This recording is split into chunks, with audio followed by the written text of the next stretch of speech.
The original information, the parts that I will be reading to you, were given to me by Thoth in 1994. The definition from Thoth on crystalline insertions: inserting interdimensional crystalline field synapses into crystals which are not still in the veins of the earth, i.e. the ones on your altar or in crystal shops. Crystalline installations, however, are installing interdimensional crystalline fields within specific veins of crystal in the earth. The insertions are synapses or bridges into the interdimensional field, this done in already mined crystal pieces. The installations are creating a matrix within a crystalline vein in the earth, which can then contain the streaming of a whole crystalline field. Any crystals then mined from that vein remain connected to the crystalline interdimensional field within it. Insertions then are kind of like Wi-Fi, whereas installations are hardwired.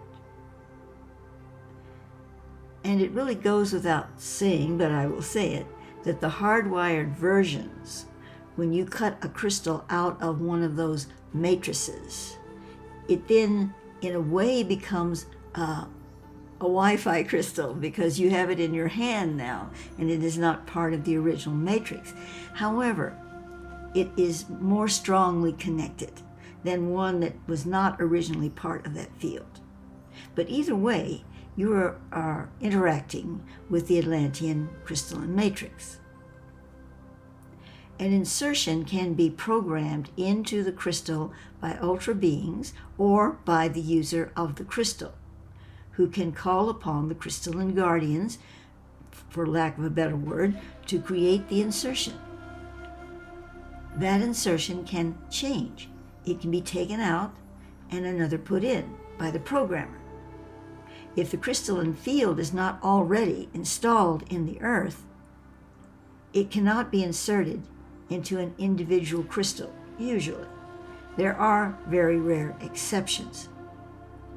Now, an installation into an earth vein is more embedded, as it circulates through the planet. Wherever that vein travels, it affects all it comes into contact with, to some degree. I will not say that they cannot be removed, but not easily, I would imagine. I do know that they rarely are, at least on this planet. What can change them is if the original source matrix is altered or disintegrated. That takes on the aura of a major interdimensional cosmic event. The following is a synopsis of information from Thoth intelligence I originally received on Atlantean crystals in 1994. All Atlantean crystals remaining on and in the planet are beginning to activate on a new level of consciousness.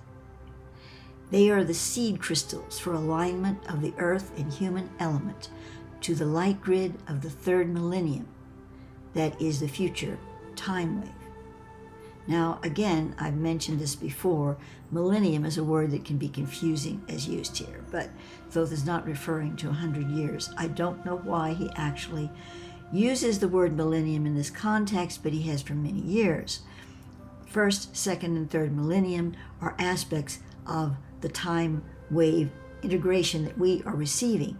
So we changed it ourselves. First millennium was in sync with the time wave. Second millennium is not, and that's what we're in right now, and that was caused mainly by the time tsunami of Atlantis that took us out of that synchronization.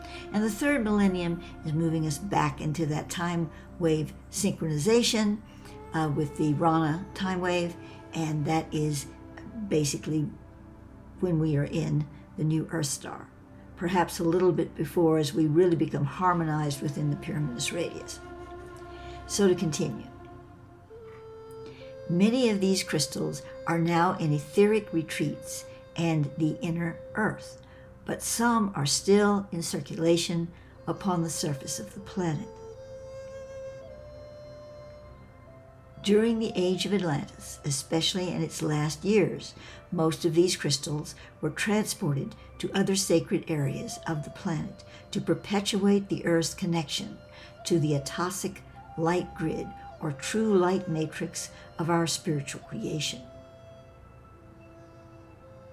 Although the Earth has fallen from alignment with this grid, we maintain contact points through various sources left us by the ancients. Among these are the Atlantean crystals and dweller crystal skulls. Both will open the scroll to a new dimensional reality potential in their communication with the planet. Of course, I have quite a bit in my videos and much more in my material on the dweller crystal skulls. There are several main types of Atlantean crystals. Implanted crystals, these are crystals brought from Atlantis and physically implanted into the Earth at various locations, usually upon power nodes. These would qualify as installations. Transference crystals, these are also installations. They are crystals still within the veins of the Earth. They have had the light codes of various sacred knowledge and other planetary continuum of the Atlantean programs encoded within crystal matrices in the Earth, which are part of a vein Thoth calls Merlin's mine. Now, he's just giving them that name to help us understand its role. However, the entity Merlin did connect very directly to this energy frequency, and that's another story. The crystals within Merlin's mine contain light program encoding of various stratum for planetary transformation, one of which is Atlantean. Interfaced or insertion crystals. These are ordinary crystals which have been programmed to interface with the Atlantean stratum of the Merlin mine or other stratum of this matrix. Using any crystal that has been cleared of negative influence, you may tap the Atlantean crystal matrix, which is a light net connecting all the Atlantean crystals to the greater atosic universal light grid. Now I'm going off script to talk to you about it a little more. So why did the Atlanteans do this? Why did they create these matrices? And further, why are there other ones involved in this Merlin's mine? How did this all come together? This would have taken a lot of coordination. Eons of time would have been involved. There's also a Lemurian crystalline grid, although it is not anywhere near as extensive as the Atlantean. And there are others. Why did this happen? Thoth never really gave me this information at the time. At least I can't recall it, and I can't pull it up anywhere, so I'm saying he didn't. But, it was a long time ago. So I'm tapping that now, and I want to find out why. And this is what I receive. This was an ongoing larger project by the Illumined Ones who guardian the Earth. That's a broad title because there are many factors of that, many aspects of the hierarchy, as we like to call it, that were involved. But there was one focal point that said, let's do this. Let's create an ongoing project that allows the crystalline veins of the Earth to receive these energies to help humanity in the future. And boy, do we need it now. So Atlantis was a part of that project. However, Atlantis had its own particular motivations as well.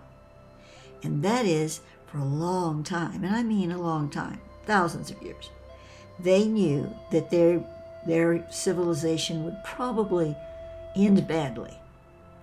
I won't go into all the reasons they knew that. They had prophets, they had scientists telling them things, and that's another big story, and you can tap into some of it through my videos on the Rana time wave and the Kali Rift. and Lady of Light video will tell you a lot about that.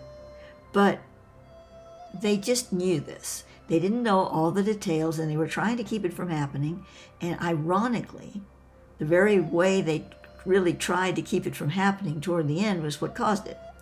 So, it was kind of an ironic situation where they simply couldn't seem to escape it. But you see, as with all humanities that have a downfall, they could have escaped it, but they chose a scientific path rather than a heart-centered awareness path. Not that science isn't always involved in that, but, you have to go to the heart first, which they didn't do. Anyway, back to the crystals. So this greater grid, the grid that Thoth is calling Merlin's mind, has a lot of aspects to it, and we're only looking at the Atlantean one right now. But that is the main impetus. First, they were involved with the greater picture, but also they had their own motivations as well. Also, the Atlanteans were just really big on crystals. They liked to work with them. The Lemurians, really, I should be calling them Muruvians, but you might not know what I mean by that. Their true name, the name of their land was Mu, but I'm going to say Lemuria. So anyway, the Lemurians, they certainly had some beautiful crystals, and especially in temples and places like that. And they did participate in this crystalline implant into the planet program, the Merlin's mind, as Thoth is calling it, but only marginally. And their crystals were more involved in just sacred focus and attention, moving into other dimensions in a very natural, easeful manner from the heart center. Atlanteans, certainly they agreed with the heart center thing, but they just were more exploratory, and they loved technology, and this developed through many centuries. But crystals served them more in a way that they could connect to the quantum field with devices. There's nothing wrong with that. It's just that that was the way they chose to do it. The problem was that eventually they became more and more scientific and less spiritual. This is in general. There were still many beautiful spiritual places in Atlantis, especially on the Isle of Ruta, which was entirely dedicated to the spiritual cause and the Grail family of the original Melchizedek lineage, which is that other story that I talk about a lot. And they had crystals too, and they still do in the ascended state.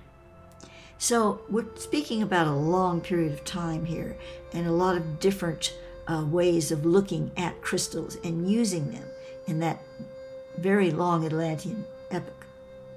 The Atlanteans really did have some amazing crystalline devices, and one of them Thoth speaks to me about, and the information was given to me in 1996. It's called the Parama crystal device, at least that's what he's referring to.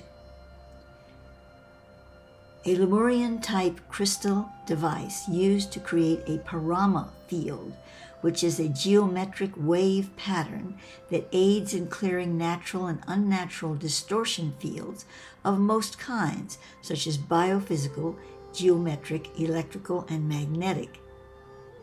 The configuration of the Parama field, if placing its locus at the point of the human atoma, would move downward to the center of the earth, then loop around and upward to the locus once again, then cross the locus and move upward and down again through the locus on the other side. This would create an infinity sign or limnoscate integrating human, earth, and stellar currents in a way that narrows the interactive field to squeeze out distortion signals. For greater parameters of work, if desired, this crystal, and he gives a number for it, well, he gives a letter number, it's EG 6665.309. That's EG 665.309. would need to be used in coordination with other crystals, which then extended the interactive waveforms of human Earth cosmic back out again while maintaining the less distorted field. Now, before we continue, it talks about placing the locus in the human atoma. Well, the inner Earth sun, Thoth calls the atoma, and he says we have an atoma just above more or less the high heart, and then there's the atoma in the galaxy, and the atoma, you just keep on going, because every star sun has an atoma, every planet that is a true planet, and he qualifies that as being an ensouled planet that has a hollow in it, because that's how it becomes ensouled, the whole story around that. But anyway, so there are atomas, and they're all linked together, and we have one as well. A Parama crystal device can be created that will effectively both reduce distortion waves and recreate an expanding field which can maintain the less distorted harmonic. The creation and maintenance of a harmonic field promotes synchronization with other like fields, as well as clarity, healing, and well-being. Understand that high dynamic energy, or HDE, insertions create dissonant waves out from between the HDE and the grid being entered.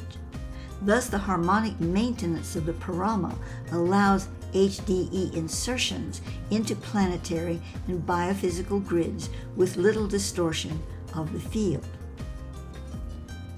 Okay, so you can see here that the Parama would have been helpful, probably was, in inserting the energy frequencies into the Atlantean crystal aspect of this, and maybe the entire one. Their device was probably just an offshoot of some larger device, or let's say more globally effective device that was used by others as well. So this gives you an idea of all of it. It's a huge topic, and I only have a little information on it, but you can interface with the Atlantean crystalline grid and the others as well, which we will be exploring in future videos.